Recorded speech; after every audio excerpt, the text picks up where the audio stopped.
बिस्मिल्लाहिर्रहमानिर्रहीम। Student, my name is Numan Ahmed and I am your maths teacher. उम्मीद करता हूँ आप सब लोग खैरियत से होंगे। स्टूडेंट, मैथमेटिक्स के पॉइंट ऑफ व्यू से फ़र्स्ट ईयर के मैथमेटिक्स के अंदर आज हम 6 चैप्टर को हमने स्टार्ट किया हुआ है और उसमें हम 6.6 एक्सरसाइज पे जो है वो पहुँच चुके हैं। और स्टूडेंट 6.6 एक्सरसाइज का आर्टिकल नेम क्या है, टॉपिक नेम क्या है, and that is geometric progression. हमने लास्ट लेक्चर के अंदर 6 चैप्टर में ज्योमेट्रिक प्रोग्रेशन की डेफिनेशन और ज्योमेट्रिक प्रोग्रेशन से जो nth टर्म बनती है हमने उसका फार्मूला जो है वो देखा था, और जनरल ज्योमेट्रिक सीक्वेंस जो है वो हम कैसे लिखते हैं, और हमने इसके मोस्टली शॉर्ट क्वेश्चन जो हैं वो डील किए थे लास्ट लेक्चर के अंदर। स्टूडेंट, हम नेक्स्ट चलते हैं। 6.6 एक्सरसाइज है। स्टूडेंट, 78th लेक्चर है आज हमारा फर्स्ट ईयर के मैथ का। 6 चैप्टर हमारा कंटिन्यू है। नोट में number 1 nth term of geometric progression का ये फार्मूला है वो मैंने लिख दिया है। इससे आप कोई भी पर्टिकुलर टर्म का फार्मूला बना सकते हैं। Geometric progression GP in short लिखने का तरीका है। तो ये हमारा आर्टिकल है, ये उसकी nth टर्म का फार्मूला है जो कि हमने लास्ट लेक्चर में डिस्कस कर लिया था। इससे आप कोई भी पर्टिकुलर टर्म का फार्मूला बना सकते हैं बाय अप्लाइंग n = 2, 3, 4, वो टर्म नंबर की पोजीशन होती जाएगी। तो 6.6 एक्सरसाइज हमारी कंटिन्यू थी, तो हम इसी से ही जो इसके रेस्ट ऑफ द क्वेश्चंस हैं जिनमें आज कुछ लॉन्ग क्वेश्चंस हैं उनको डिस्कस करेंगे। तो फर्स्ट क्वेश्चन नंबर 7 इम्पॉर्टेंट है, ये भी अभी शॉर्ट क्वेश्चन के लिए ही है। तो क्वेश्चन इज कि if A, B, C, D are in geometric progression. Book सामने रख लें स्टूडेंट्स, रजिस्टर सामने रखें, इनको समझें। इंपॉर्टेंट क्वेश्चंस जिनको बता रहा हूँ उनको बुक पे हाईलाइट करें, इंपॉर्टेंट लिखें और इसको साथ साथ समझें। तो क्वेश्चन रीड कर रहा हूँ, सब लोग क्वेश्चन नंबर 7 पे फोकस करें। Exercise 6.6 page 206, page number 206। So question number 7 is, if A, B, C, D are in geometric progression। कहते हैं ये सीक्वेंस ज्योमेट्रिक प्रोग्रेशन है, ये हमें गिवन इंफॉर्मेशन है। तो question number 7, given that A, B, C, D are in geometric progression, कि ये तो सीक्वेंस ज्योमेट्रिक प्रोग्रेशन है। तो अगर ये ज्योमेट्रिक प्रोग्रेशन है तो फिर कॉमन रेशो सेम होगी। So let R be the common ratio, small r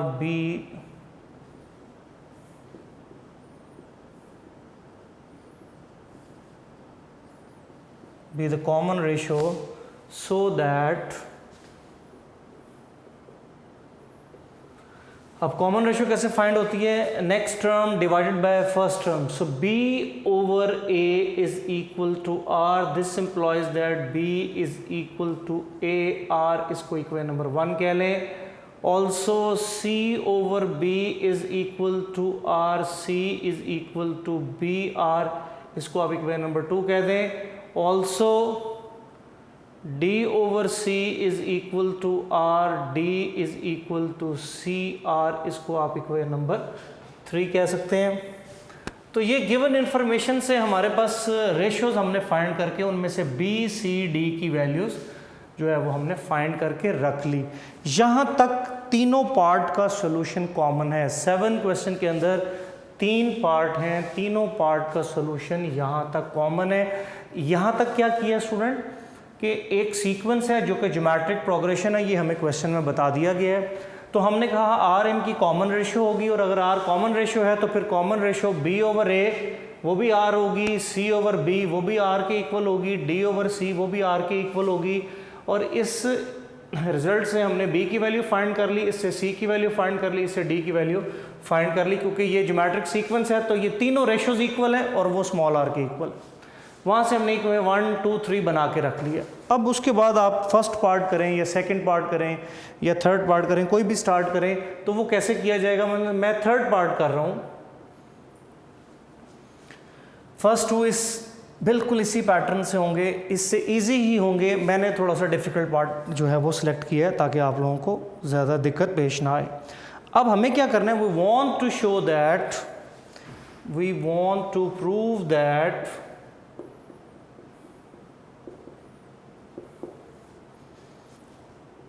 A square plus B square comma B square plus C square comma C square plus D square और in geometric progression. हमें ये student prove करना है क्या ये sequence geometric progression बना रही है या नहीं बना रही। ये तो सीक्वेंस ज्योमेट्रिक है और ये इनकी रेशो भी है और फिर इससे ये बी भी बनता है, सी की वैल्यू भी बन जाती है, डी की वैल्यू भी बन जाती है, जिसको हमने इक्वेशन नंबर 1, 2 और 3 कह दिया। अब थर्ड पार्ट के अंदर we want to prove that this sequence is also geometric progression. क्या ये ज्योमेट्रिक प्रोग्रेशन है with the help of this information. अगर ये ज्योमेट्रिक प्रोग्रेशन है तो फिर इसकी भी रेशो सेम होनी चाहिए। तो हम रेशो चेक करते हैं कि अगर वो सेम आ गई तो ये सीक्वेंस भी ज्योमेट्रिक प्रोग्रेशन होगी, अदरवाइज नॉट। तो रेशो अब कैसे चेक की जाती है? देन बाय डेफिनेशन मैंने शॉर्ट स्पेलिंग लिखे हैं DEF full stop. Then by definition of geometric progression common ratio is same. So common ratio कैसे फाइंड होगी? B square plus C square over A square plus B square. इसको equal करना है हमने C square plus D square over B square plus C square के। So then by definition we next prove that, then by definition of GP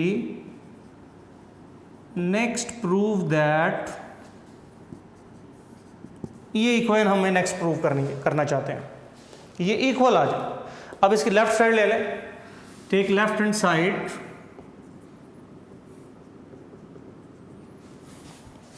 B square plus C square over A square plus B square.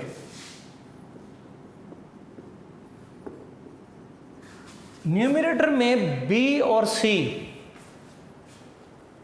Student यहां देखें b और c दोनों की value हमारे पास मौजूद है। Denominator में a और b है, a की कोई वैल्यू हमारे पास नहीं है, इसलिए डिनोमिनेटर की वैल्यूज हम नहीं यूज कर सकते, उनको एज इट इज रहने दें। b और c की जो वैल्यूज हमारे पास 1 और 2 में है, use result number 1 and result number 2 in numerator we have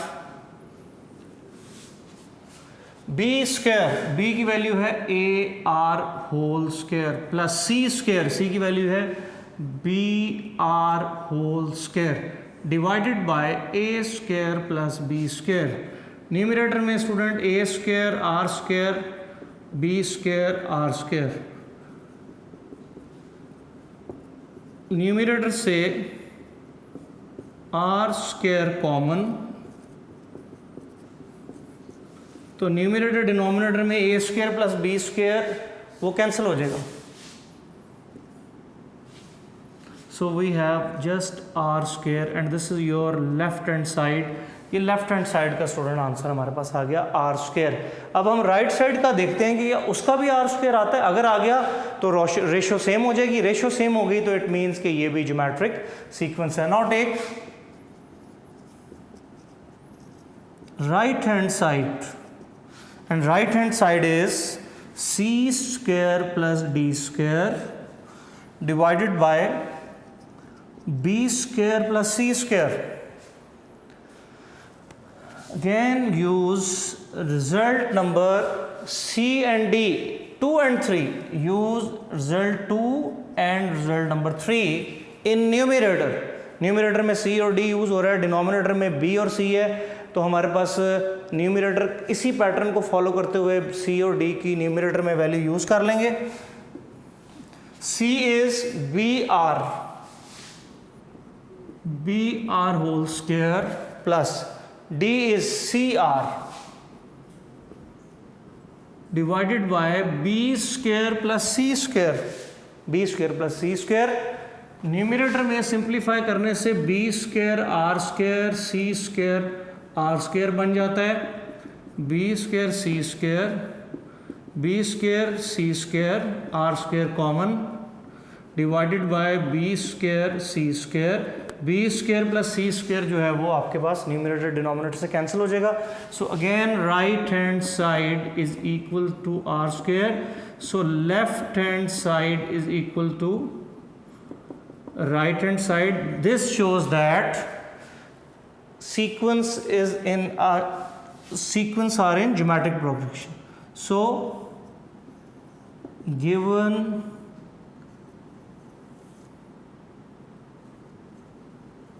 sequence are in geometric progression, तो ये स्टूडेंट हमारा आंसर हो जाएगा। यहाँ ये क्वेश्चन जो है वो कंप्लीट हो जाएगा। तो शाबाश, इम्पॉर्टेंट है, इसको कंप्लीट कर लें। मैं इसको रिपीट कर देता हूँ। 7 क्वेश्चन है, A B C D are in geometric progression, कि ये सीक्वेंस हमारी ज्योमेट्रिक प्रोग्रेशन में है। तो फिर डेफिनेशन के मुताबिक इनकी common ratio is denoted by small r. Common ratio कैसे फाइंड होती है? Second term divided by first term, third term divided by second, fourth divided by third. तीनों का आंसर आर होगा, सेम होगा, क्योंकि ये ज्योमेट्रिक सीक्वेंस है। इस बेस पे हमें बी की वैल्यू क्रॉस मल्टीप्लाई किया, ए आर के साथ मल्टीप्लाई हो गया, बी की वैल्यू आ गई। बी आर के साथ मल्टीप्लाई हुआ, सी की वैल्यू आ गई। सी आर के साथ मल्टीप्लाई, डी की वैल्यू आ गई। तीनों वैल्यूज जब फाइंड हो जाएंगी, ये एक 7 के तीनों पार्ट के लिए यहाँ तक सोल्यूशन कॉमन है।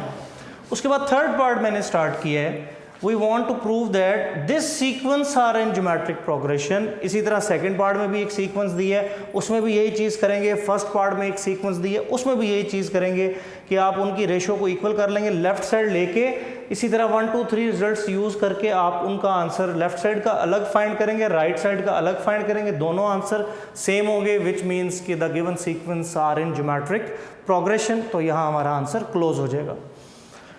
तो हमने कहा कि डेफिनेशन कहती है कि अगर ये ज्योमेट्रिक प्रोग्रेशन है तो इनकी रेशो सेम होगी। So next prove that common ratio is equal, second term divided by first term is equal to third term divided by second term. इनको आपने इक्वल करना है। फिर लेफ्ट साइड लें, लेफ्ट साइड के न्यूमिनेटर में B C की value use करनी है, डिनोमिनेटर को एज इट इज़ रहने देना है। इस चीज़ को थोड़ा सा आपने प्रैक्टिस करना है। ये न्यूमेरिकल कैलकुलेशन करने का एक वे आउट है, जिसमें आप थोड़ी सी ईजी वे में रहेंगे, क्योंकि जब आप बी सी की वैल्यू यूज़ करेंगे तो ए बी उसमें ऑटोमेटिकली आ जाएगा। तो ये बाय प्रैक्टिस आपको ये चीज़ पता चल जाएगी। सो यूज़ 1 और 2, तो आपने ये वैल्यू यूज़ की, आर स्क्वायर कॉमन आ गया, ए स्क्वायर बी स्क्वायर ने कैंसिल कर दिया, तो आर स्क्वायर आपके पास रिजल्ट बन गया। फिर राइट साइड लें, इसी तरह उसी पैटर्न से उसमें भी सी और डी की जगह वैल्यू यूज़ करें न्यूमिनेटर में, ताकि वो डिनोमिनेटर वाली वैल्यूज़ ऑटोमेटिकली वहाँ पे बन जाएं। तो जैसे ही वो वैल्यूज़ बन जाएंगी, आपने उसी तरह आपने सी डी की वैल्यूज़ यूज़ करेंगे, आर स्क्वायर कॉमन ले लेंगे, बी और सी स्क्वायर कैंसिल हो जाएंगे, तो you have R square. So left side is equal to right side. So given sequence are in geometric progression. यही क्वेश्चन की डिमांड थी, शाबाश, इसको नोट कर लें। फिर नेक्स्ट क्वेश्चन पे मूव करते हैं।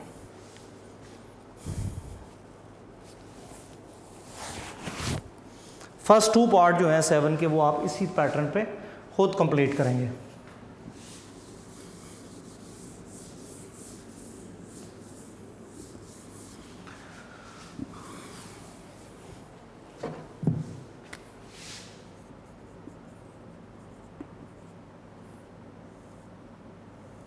So next student, question number 9।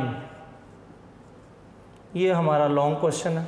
9, 10, 13, 14 ये सारे स्टूडेंट जो हैं वो इस एक्सरसाइज के लॉन्ग क्वेश्चंस हैं, इंपॉर्टेंट लॉन्ग क्वेश्चंस हैं। ये 9, 10, 11, 13, 14 ये 4-5 क्वेश्चन जो हैं वो इस एक्सरसाइज के लॉन्ग क्वेश्चंस में आते हैं। तो क्वेश्चन नंबर 9 है, given that A2 is equal to 4/9। A2 से हम A1R इज इक्वल टू 4/9 लिख लेंगे, और इसको आप इक्वेशन नंबर 1 कहते हैं। स्टूडेंट फिर देख लें, ये जैसे मैंने nth टर्म का फार्मूला लिखा हुआ है, इससे आप कोई भी टर्म का ज्योमेट्रिक सीक्वेंस का फार्मूला बना सकते हैं। an is equal to A1R⁻n-1, n की जगह 2 लगा देंगे तो A1R बन जाएगा। तो सेकेंड टर्म जो है ज्योमेट्रिक सीक्वेंस की, वो A1R उसका फॉर्मूला है, जो कि इससे बनता है। n की जगह 2 अप्लाई करें तो आप देखें A1 और R आपको मिलेगा। तो A2 को हमने A1 और R लिख लिया। A1 multiply by R is equal to 4/9, ये ज्योमेट्रिक सीक्वेंस में A2 का फॉर्मूला है। इसके अलावा हमें इंफॉर्मेशन दी हुई है also A5/A3, fifth term ratio third term is equal to again 4/9। Clear? तो हम यहाँ से भी जो है वो A1 और R में शिफ्ट हो जाएंगे, क्योंकि basic target is to find the value of A1 and R। अगर आपको फर्स्ट टर्म और रेशो मिल जाती है तो आप कोई भी टर्म जो है वो आसानी से क्वेश्चन में फाइंड कर सकते हैं। सो फिफ्थ टर्म का फॉर्मूला होगा A1R⁴ ओवर थर्ड टर्म का फॉर्मूला होगा A1R² is equal to 4/9। A1 cancel हो गया, R² 2⁻6, so you have R² is equal to 4/9 and R is equal to +-2/3। तो स्टूडेंट रेशियो की वैल्यू हमें direct मिल गई, दो वैल्यूज मिल गई 2/3। तो क्वेश्चन के दो हिस्से आप कर लेंगे। Case number 1, if R is equal to 2/3 then first term is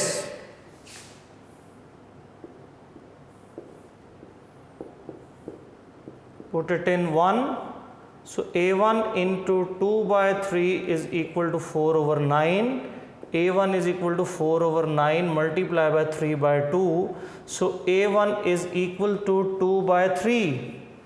ये फर्स्ट टर्म की वैल्यू आ गई if R is 2/3।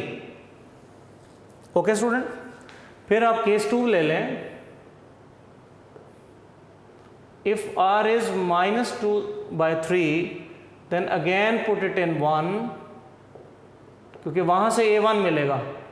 A1R is equal to 4/9, A1R is -2/3 is equal to 4/9, A1 is equal to 4/9 into -3/2 and A1 is equal to -2/3। तो ये A1 की value आ गई case 2 में student.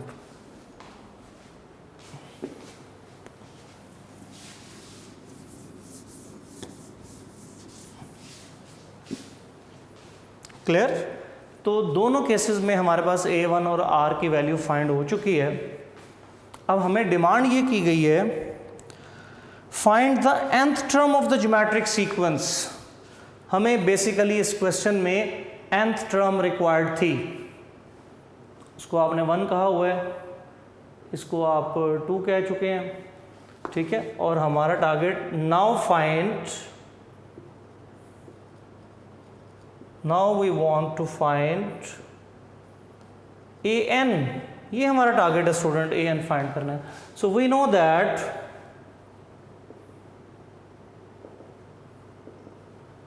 nth term in geometric progression is an is equal to A1 R power n minus 1, इसको equation 3 कह दें।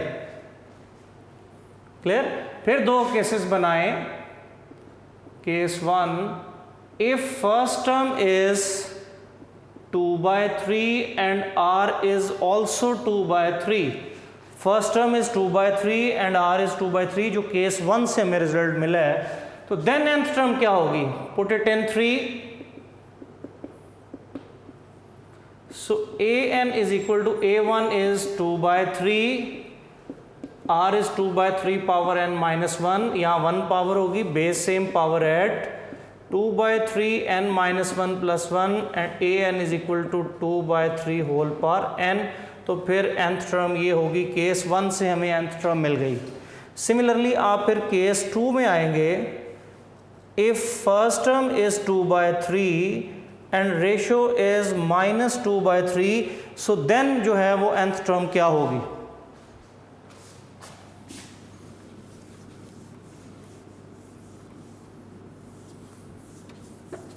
Then जो है वो हमें nth टर्म जो है वो क्या मिलेगी, फिर हम उसको देखते हैं।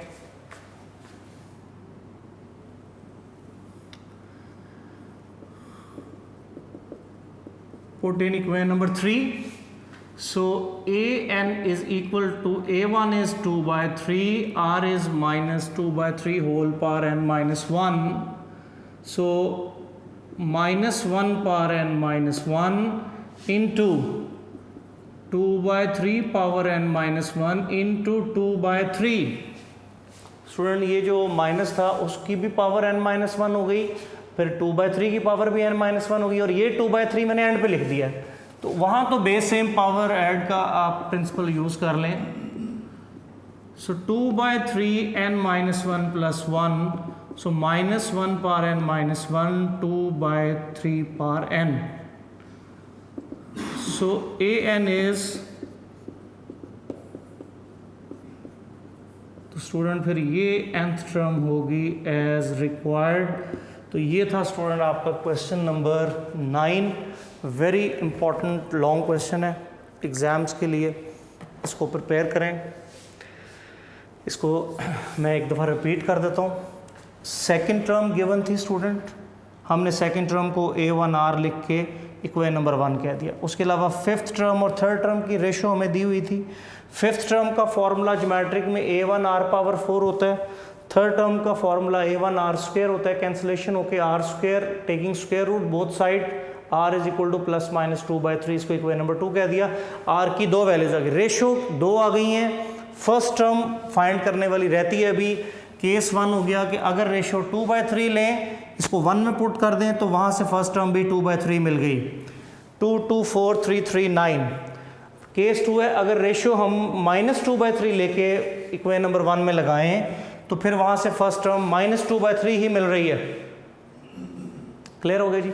अब आपके पास केस 1 केस 2 में दोनों सूरतों में फर्स्ट टर्म भी आ गई है, रेशो भी आ गई है। हमें क्वेश्चन की डिमांड थी, now we want to find nth term of the sequence. nth term हमें फाइंड करनी है, तो we know that nth term का तो ये फॉर्मूला होता है। केस 1 बना लिया कि अगर a1 पॉजिटिव ले लिया है, r भी पॉजिटिव ले लिया है, तो थर्ड इक्वेशन से nth टर्म क्या बनेगी, वो आपके पास ये बन गई। फिर केस 2 बना लिया कि अगर फर्स्ट टर्म 2/3 और r जो -2/3 आया था केस 2 में, अगर ये दो चीज़ें अप्लाई करें इसी इक्वेशन नंबर 3 में, तब nth टर्म हमें क्या मिलती है। तो फिर वो इस तरीके से मिलेगी। माइनस का मतलब होता है -1, साथ मल्टीप्लाई हो रहा है, तो -1 की पावर n -1 अलग कर ली, 2/3 की पावर n -1 अलग कर ली, और 2/3 ये वाला जो पहले था वो मैंने एंड पे लिख दिया स्टूडेंट। ऑर्डर थोड़ा सा जो बाद में था वो मैंने पहले लिख दिया, आप इसको शुरू में भी लिख सकते हैं। ये term as it is copy होगी, बेस सेम, पावर ऐड होगी। 1 कुछ पावर ना लिखी हो तो इसका मतलब वहाँ 1 पावर है। उस प्रिंसिपल के मुताबिक बेस सेम पावर ऐड होगी। अलजबरा में ये प्रिंसिपल एक्सपोनेंट्स के रूल हैं। 1 - 1 कैंसिल हो गया तो आपके पास ये रिजल्ट आ गया। So that is this is question number 9। शाबाश, कंप्लीट कर लें, फिर नेक्स्ट क्वेश्चन पे चलते हैं।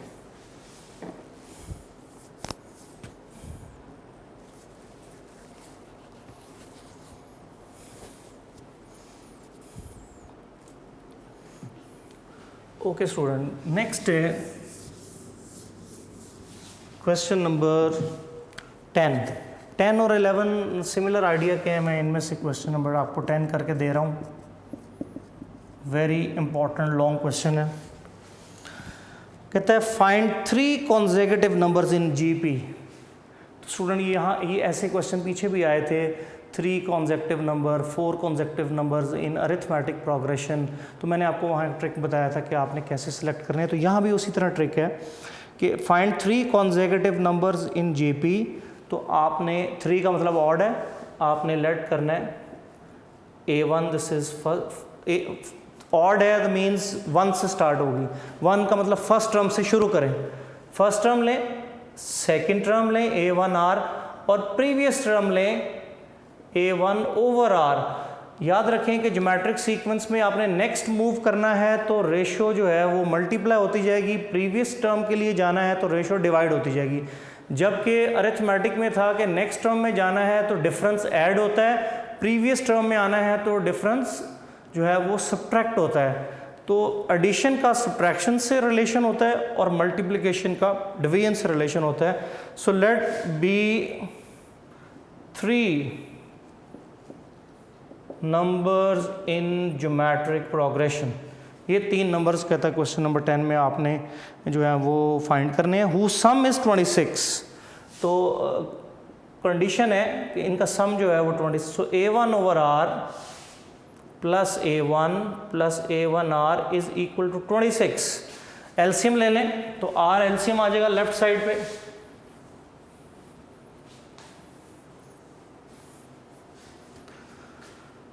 सो a1 plus a1r plus a1r square is equal to 26r। इसको इक्वेशन नंबर 1 कह दें।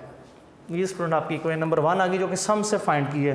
फिर ऑल्सो प्रोडक्ट का भी कुछ हिंट दिया हुआ है, and product is 216। So a1 over r into A1R, and that is 216.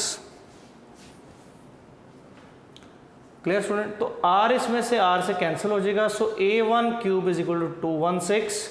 A1 216 को 6 की पावर 3 लिख सकते हैं, so this implies that A1 is equal to 6. इस तरह हमें फर्स्ट टर्म की वैल्यू 6 मिल गई. प्रोडक्ट के रिलेशन से हमने फ़ौरन R को कैंसिल कर लिया और हमें फर्स्ट टर्म की वैल्यू 6 मिल गई है. फर्स्ट टर्म की वैल्यू जब 6 मिल जाए तो उसको आप 1 में पुट कर दें ताकि R की वैल्यूज़ भी मिलें. Put it in 1, 6 plus 6R square is equal to 26R. तो 3 कॉमन आ रहा है, 2 plus 2R plus 2R square is equal to 26R. 3 से डिवाइड कर दें,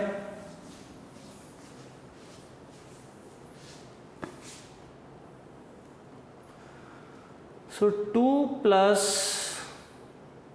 2R plus 2R square is equal to 13R. ठीक है, 3 से जब डिवाइड होगा तो सॉरी ये 216 था, 216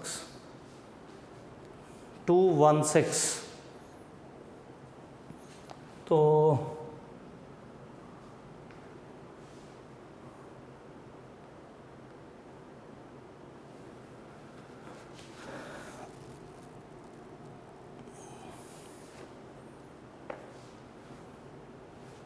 सॉरी 1 में पुट कर रहे हैं, ये 26 ही है.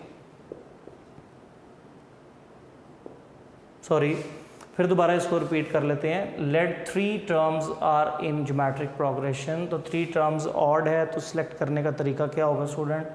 फर्स्ट टर्म से स्टार्ट करना है, फर्स्ट टर्म, फिर A1R, फिर A1 ओवर R. एक नेक्स्ट टर्म लेनी है, एक प्रीवियस टर्म लेनी है. ज्योमेट्रिक प्रोग्रेशन में नेक्स्ट जाना है तो R मल्टीप्लाई होता है, प्रीवियस आना है तो R डिवाइड होगा. ये 3 नंबर्स हैं ज्योमेट्रिक प्रोग्रेशन के. इनका सम 26 बता दिया है. क्वेश्चन नंबर आप 10 में ज़रा चेक कर लें, हु सम इज़ 26. तो इनको ऐड करना है और 26 के equal. Then taking LCM, LCM के बाद यहाँ A1 आ जाएगा, यहाँ A1R आ जाएगा, यहाँ A1R स्क्वायर आ जाएगा, यहाँ 26R आ जाएगा. इसको इक्वेशन नंबर 1 कह दें. फिर प्रोडक्ट दिया, फिर इन तीनों को मल्टीप्लाई करना है एंड द प्रोडक्ट इज 216. तो आपके पास ये प्रोडक्ट आ जाएगा, R कैंसिल हो जाएगा. A1 cube is equal to 216. तो इस तरह आपके पास 216 को आप 6 की पावर 3 लिखेंगे, so you have A1 is equal to 6. First term की वैल्यू 6 आ जाएगी.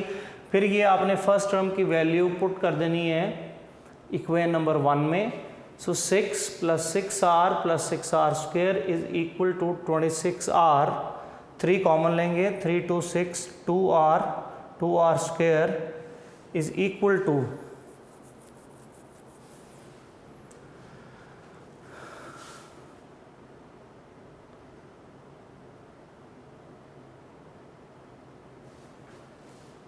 2 कॉमन लेंगे स्टूडेंट, सॉरी 2 कॉमन लें. So you have 3R square is equal to 26R.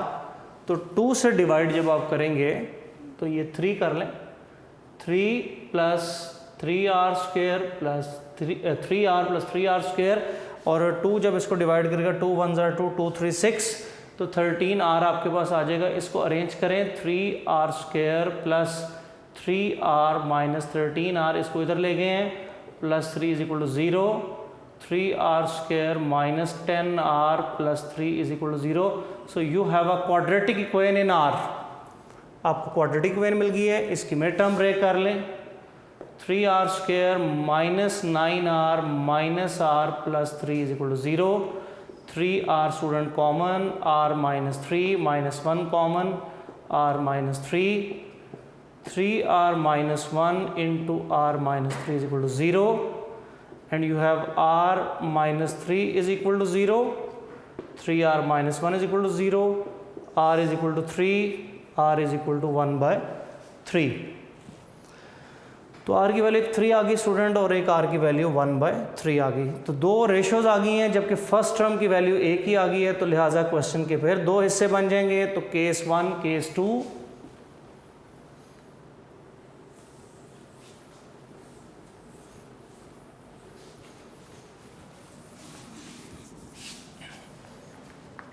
Case 1 is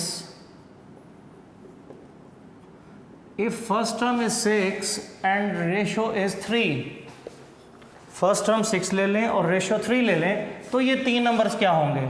first number था A1 over R, second number था A1 और third number था A1R। A1 is 6 over 3 that is 2, A1 is 6 और A1 is 6 into 3 and that is 18. So required numbers are 2, 6, 18. तो ए का answer student हमारा ये हो गया। फिर आ जाएगा हमारा केस नंबर 2। केस नंबर 2 क्या होगा कि if first term is 6 but ratio is 1/3, तो एक नंबर था A1 ओवर R, दूसरा नंबर था A1, तीसरा नंबर था A1R। So 6 over 1/3 and that is 18, 6 and A1 is 6 into 1/3 and that is 2. So